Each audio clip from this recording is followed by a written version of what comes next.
the projections of the mind and the mind who creates reality, I have still a lot of trouble to apply this to situations in my life. Like I told you this morning, our house was broken in. How do you deal with that? Do I change my perception of this reality?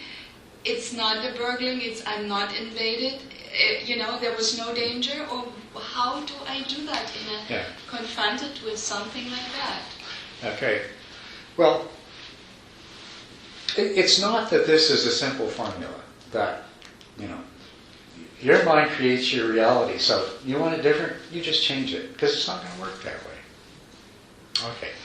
You have to understand why it is that your mind is creating the reality that it is. And that's your starting point. That's how you're going to get to the place of experiencing reality differently. And so your house is burgled. You examine, you be mindful of your reaction. And you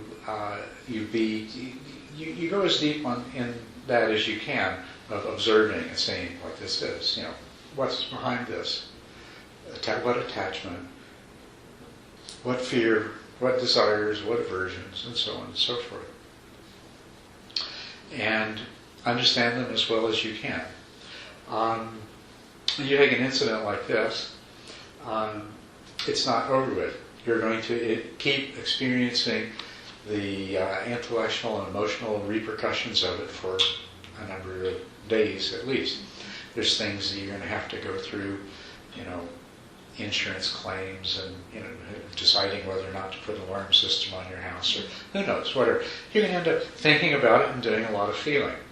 So these are all your opportunity while you're doing the thinking and while you're doing the feeling, while you're reacting, to observe yourself and begin to understand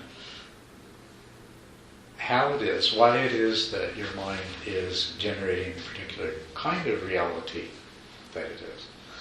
Now, if you are suggesting that you're going to change your reality in such a way that your house will never be broken into again, that's not how it works. But if your house ever is broken into again, it can potentially be a totally different experience for you. It need not be the unhappy and uncomfortable experience that it has been. Yeah, I hear what you're saying, and I didn't even feel it this way. It's just, I even thought about, we were not hurt, there was not much stolen, they fled before we came in.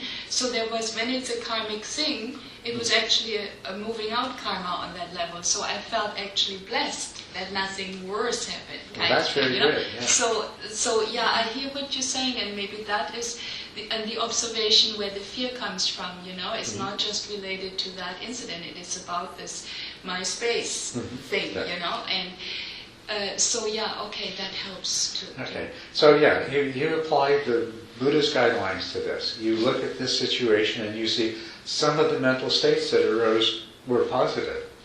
Okay?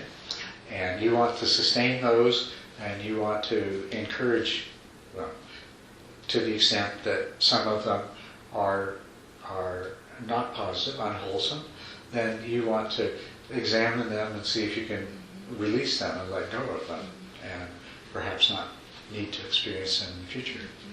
That's exactly the way it works.